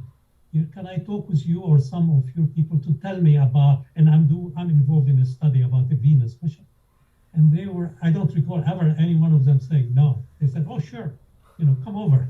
So I used to go and sit down and get educated about the different aspects, about spacecraft. So the first couple of years were great education for me, mostly, working with people, engineers at JPL in other fields other than the radar. But then what happened, in those early days, we were flying or testing the radars on airplane. So it was an airplane based at Ames Research Center in San Francisco. So the engineers at JPL, the whole group was like about 8 people, including me. So the engineers used to do the development and testing on the lab at JPL, and then ship the radar to Ames, and then do flight out of Ames, to do imaging and test the radar. And it just happened when I started that JPL was involved with a campaign in Alaska, where a group of researchers were staying for a year on an ice floe. They had their camp and everything there, and they want to see the changes which are happening during the year and where the ice, would actually be going on it. So part of our contribution from JPL was to fly the plane 4 times a year for 1 month each, in the summer, fall, winter, and spring, and take images of the region using the radar. Take images of the region around where the ice flow, where they were, that station, was, because the radar could image day or night, cloudy or not cloudy. So it had a big advantage relative to optical system. So I used to go with them. So that was my first experience outside the theory and the engineering. Mapping not only the ice, but also on the way going up and down. We mapped the geologic areas in Alaska and the ocean, between coming from Alaska down to Ames. So that kind of started broadening my interest on not only the theory, but it connected because the images reflected the scattering that the radar transmitted pulse. It reflects from the surface and come back. And what my interest was, how does it interact with the surface, with the ice, with the vegetation, with the ocean, and how do you interpret those images? So I kind of started drifting in that part of doing that, knowing that when we image Venus, I need to know a little bit about the geology. So as things were expanding a little bit in the group at JPL, now the Venus mission ended flying late 80s, so it took 15 years before it was approved and flown. In the meantime, JPL got its first Earth orbiting mission. It was called CSAT. So that was like in 73, like I was 2 years at JPL. And the main focus of that mission was on looking at the ocean with a scatterometer to look at the wind and altimeter to look at the topography. But then somehow we were able to convince NASA of putting a synthetic aperture radar to get images over ocean and over land. So then Walter Brown and there was another guy by the name of Al Laderman, who were the heads of the group. They said, Charles, we really need to bring some scientists to work on interpreting the data from this instrument. How about if we form a group that you will head and try to hire some geologists and oceanographers? So when we fly the mission in the late 70s, we can interpret or participate in interpreting the data. So I went ahead and hired a bunch of young geologists and so on, all recent graduates. And I started going with them on their field trip. And I said, wow, I can go and camp and get paid for it. What heavens, that's heaven for these geologists. And because they kept explaining to me what this is a volcanic rock, and this is a morphologic features and so on. I thought maybe I'd better go and learn something about geology. So that's what led me to go and take part-time classes at UCLA and got a master's degree in geology. And JPL was great. They paid for the tuition. They allowed me to go and get the classes during working hours. So I did a lot of shuttling between Pasadena and West Hollywood. Charles, why not just stay at Caltech for the geology degree? Well, at Caltech there was a rule that you have to do a PhD and you have to be full time. While in my case, I wanted to continue working, and actually I came and attended seminars, at Caltech and got to know a number of the Caltech faculty. But because Caltech required all the students to be full time, except if you are auditing. That's why I didn't end up coming to Caltech. So there was a good reason, for it. Charles, is your sense when you got to JPL that the era of manned spaceflight was over or was at least paused for the time being? Well, it was interesting because that was the era where the missions to the moon were done, because 71 was the last mission to the moon and to the moon. And then it shifted more to the space station and the shuttle. So it was at that time, still there was a lot of enthusiasm about human missions, and particularly the shuttle.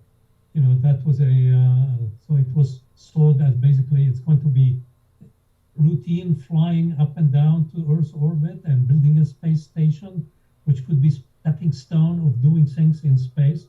So even that, the message was the era of going to the moon and potentially Mars is kind of on a hold for a while, but the human program was still pretty active, at that time.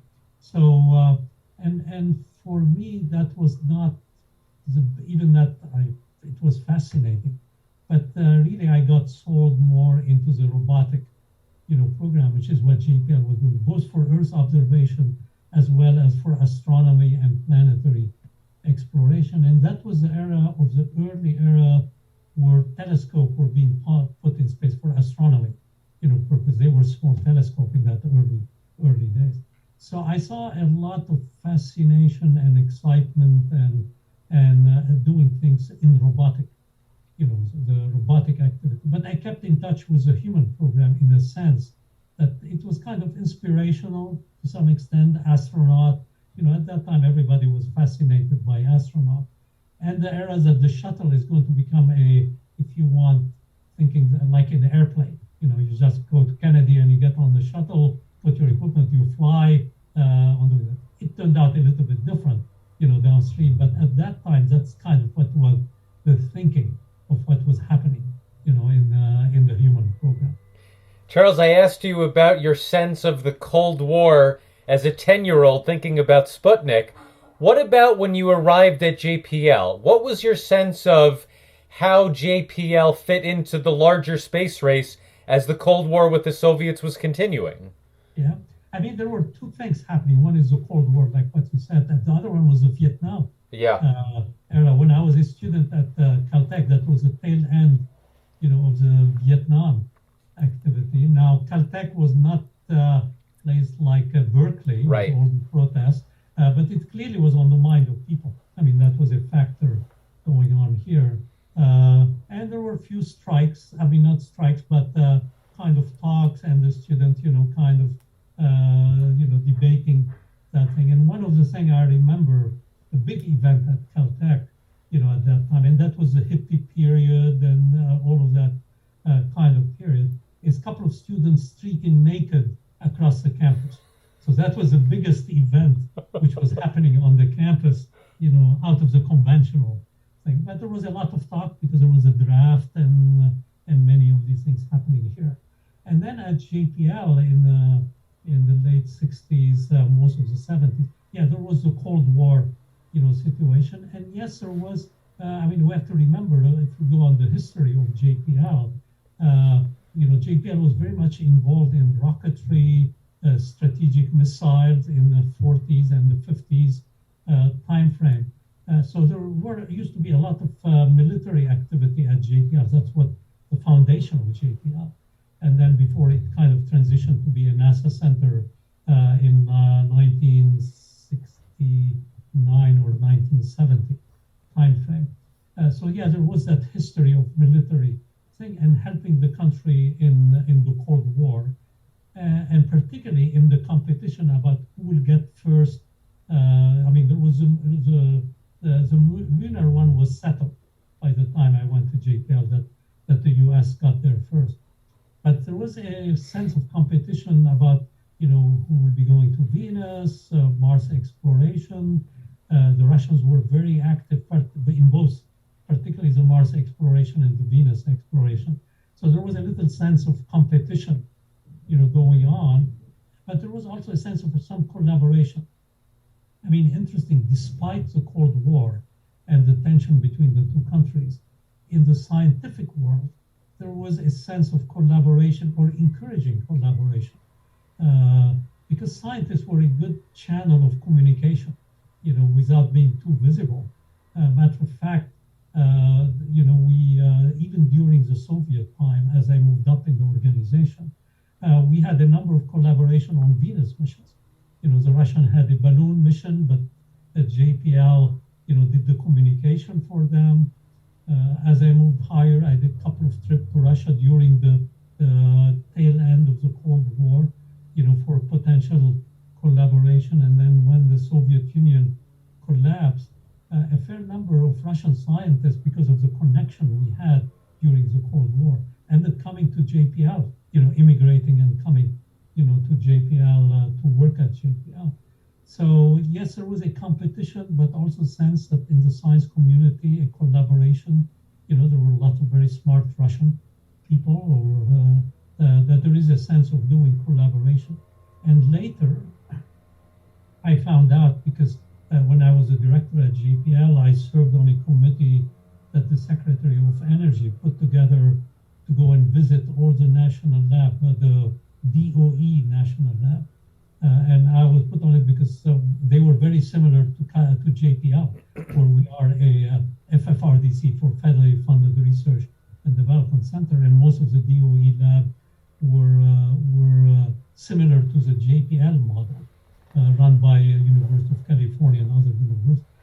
When I was talking with some of the lead scientists and the director of those labs, they said, "Oh yeah, when we were young doing research, we had a lot of interaction with the Russians. We had to be careful, about the classification and the nuclear issues. But there was a lot of collaboration to avoid having, a misunderstanding leading to a terrible situation in the nuclear, field. So they were walking a thin line, much thinner line than JPL, about the classified versus unclassified versus building a relationship, with them. At JPL, we didn't have that much, issue because we were doing mostly planetary, exploration. So yeah, it was an era where the Cold War was very much in the background. Charles, were you involved with the Mariner mission at all?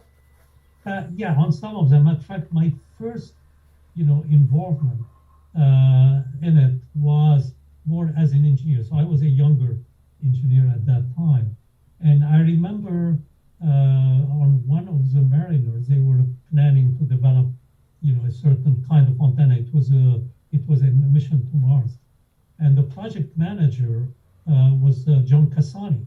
So he walks in my office one day, knocks on the door, walks in my office, and he said, "I'm John Cassani, and I heard a lot about you, that you work on microwaves and radar.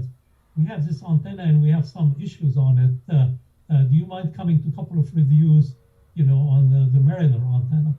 So that was my first introduction, on that mission. But most of my involvement was mostly, with the CSAT mission and what became Magellan, mission. That's where that was in the 70s and the 80s. Most of as I was still an engineer at that time, working my way up. And then that's what led to many of my shuttle missions. So most of my involvement in JPL mission were in what became Magellan, because it had the synthetic aperture, the CSAT mission, and then a number of Earth orbiting missions, which were on the shuttle as well as free flyers.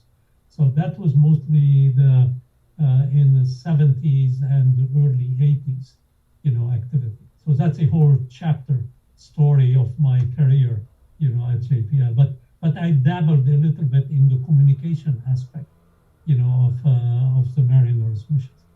Charles, so I understand, was CSAT always conceived to be a mission to study Earth, or were the technologies for CSAT outwardly looking, and it was only afterwards that it was decided that this could be used for understanding Earth's oceans?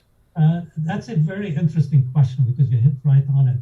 So the beginning focus of the airborne radar activity were geared toward Venus, because JPL being a planetary center. So that's why the first job when I got to JPL was to do a study which led to the Magellan mission, because Magellan mission relied heavily on the synthetic aperture radar to be able to image through the clouds, where you couldn't do the surface imaging with the visible and microwave. And that were most of the funding in the early 70s, came to JPL. But then, like any of these missions in the early days, they used to take decades to basically, from the idea of the concept to convincing NASA convincing Congress. And in the 70s and early 80s, the budget in the robotic were pretty tight. A lot of the funding was going to the shuttle, at that time. So it became apparent that it's going to take a while before we get this Venus mission. So somehow the upper up at JPL convinced NASA to give JPL an Earth orbiting mission to keep the employment and the research and the technology on doing that. And that's why NASA decided to assign JPL this mission called CSAT, which NASA was interested in to study the oceans. And as I said, it was focused mostly on using a scatterometer to measure the wind, which was also a radar, but not an imaging radar, and the altimeter to do the topography. And then we started talking. At that time, I was very early in my career. We said, we can image ocean waves. because we saw that on our airplane radar, that we can actually see wave and ocean pattern. And people were not sure what we are seeing because the synthetic aperture actually used coherent wave to image. And the ocean being moving, kind of we were not sure how the coherence would work. And that's where my PhD thesis came smack in. The things that here you have a periodic wave, which is changing both in space and in time. And we have the electromagnetic wave from the radar coming and hitting the ocean surface. So it was smack straight down my alley from my PhD, which I had no idea it's going to have an application, in this area. So I did some early work on how the wave interacts with the ocean wave. And to me, without going too much into technical detail, if you remember, if you surf or you sail, the ocean wave at the crest is very rough because the wave is breaking. And in the trough, it's very smooth on it. So the radar signal, which is coming and hitting this wave, scatters a lot from the crest and very little, from the bottom of the wave. So that's what creates the images, where we get different scattering from the top as from the bottom of the wave. And that's why we're seeing the wave. And then the other thing, when you are sailing and you look behind you, there is a wake, and the ocean roughness is different in different parts of the wake. So we were actually seeing the wake of ships, on the ocean. And there are all the other phenomena like the weather front, because the wind roughens the ocean differently from one location to another one. So the radar was a perfect tool to actually image, what's happening on the surface of the ocean, not the ocean wave.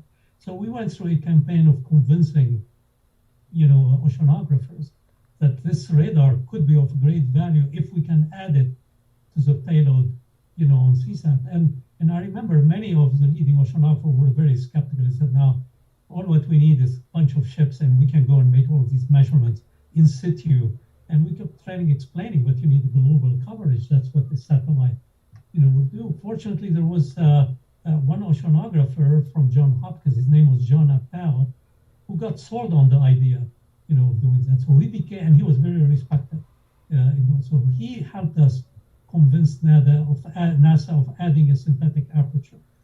But because NASA was not 100% sure, so we called it a technology experiment, while the scatterometer and the altimeter were the heart of the mission. And this synthetic aperture radar is going to be a demo, for doing it. So that's how we ended having the first synthetic aperture radar on a satellite. Now, the reason I say first, later we found out that the military had some activity, so we had to be careful of saying the first civilian, imaging radar, which went, in space for doing that. And that's what led to a lot of capability at JPL and internationally, to develop first a shuttle radar and then now you have maybe 20, 30 radar flying. All of them trace their inheritance to the CSAT and the shuttle radar that we can talk about next. Charles, I'm curious, it's very early, but was anybody at the time talking about using these satellites to understand climate change? Not really. The word climate change did not. In the mid-'70s, people were more concerned about global cooling, if you remember. That's probably true. But really, the focus at that time was more on monitoring Earth for soil moisture, things which were probably about the changes which are happening. And Landsat was a big deal at that time, but very quickly people realized Landsat had limitation because the Landsat were launched in the late 60s and they were used to see how cities are changing, how cities are expanding. So there were practical application for them. There was some application in geology, looking at geologic mapping. There were almost until CSAT, there was no ocean, application. And there was start interest in the atmosphere, of monitoring the atmosphere. And the big deal at that time, in the late 70s, early 80s, was the ozone hole, in Antarctica. We discovered that actually the ozone is being deployed and there was concern about if depleted, sorry, not deployed, depleted. And if we deplete too much of the ozone layer, that could have impact on how much UV radiation will hit the Earth, and that could be damaging. So that was a big thing in the environment, is what's happening to the ozone layer.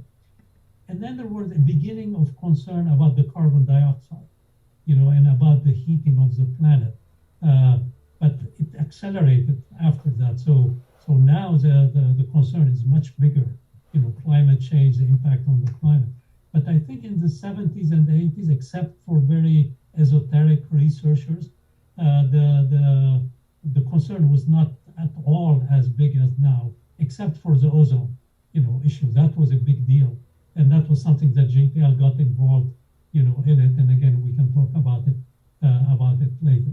But it was mostly about monitoring the changes which are happening on the planet, not the climate change, but the vegetation, agriculture, some extent, forest cutting, and so on. And the information for CSAT was for a global audience? I mean, obviously, it's not just the United States that you're looking at. Yeah.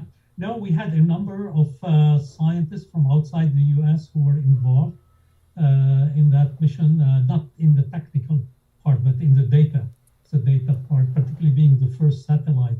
And almost every image on that mission and following on the shuttle image, every image was like a new discovery of what we can do from space. Unfortunately, CSAT failed after 90 days.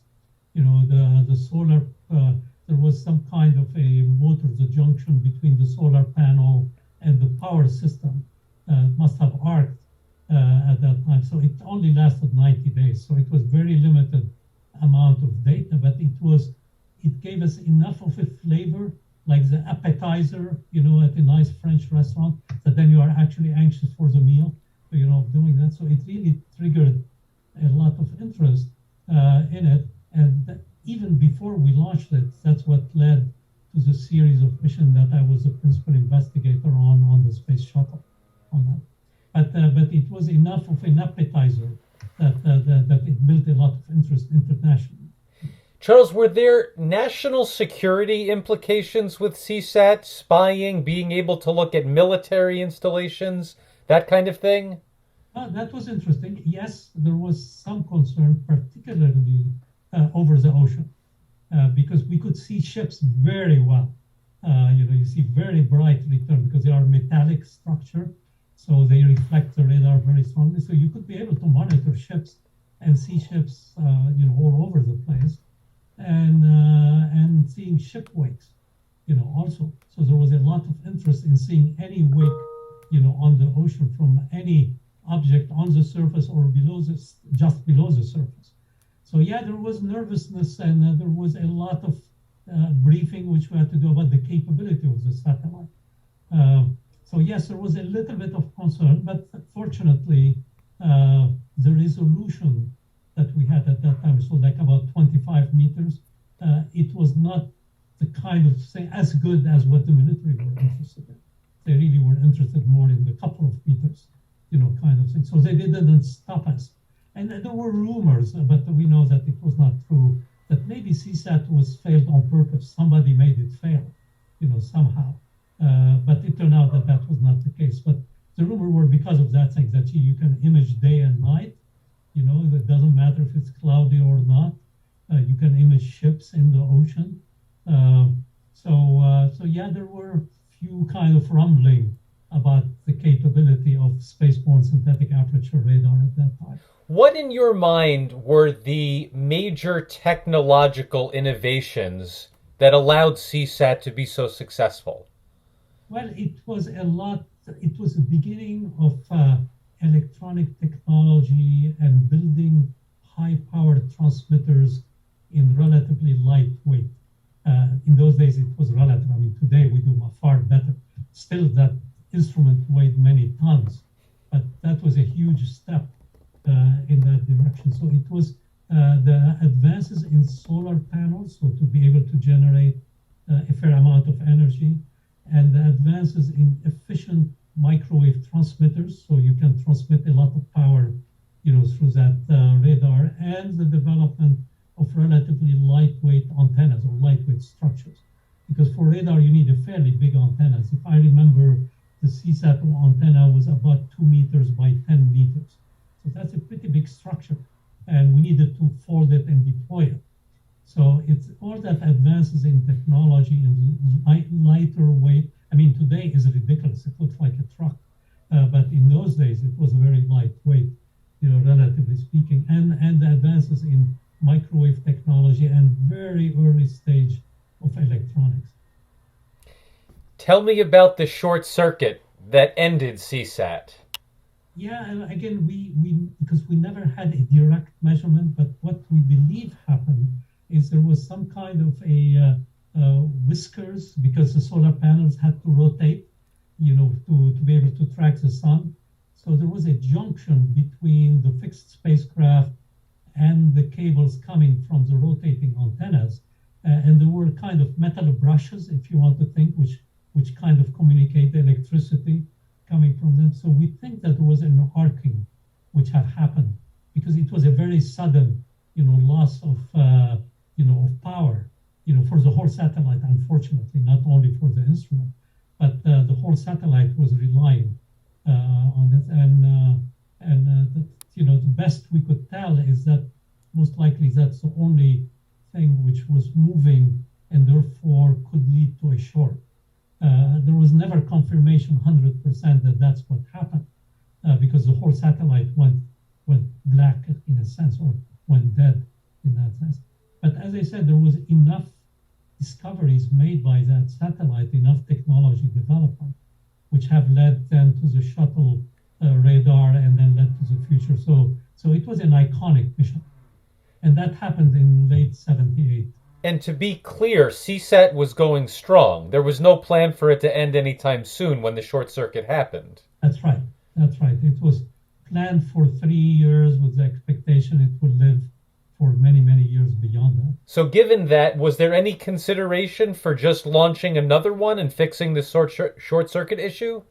Well, at that time, not as a free flyer, because what happened at that time, two things have happened at that time. So just before 1978, in like 1976, NASA was preparing for the shuttle era. So the shuttle was being built and it was scheduled to start launching in late 70s, early 80s. The plan was for the first 4 shuttle flights, they are going to be flown completely empty, except for 2 astronauts, just to test the engine, test that they work, test the landing.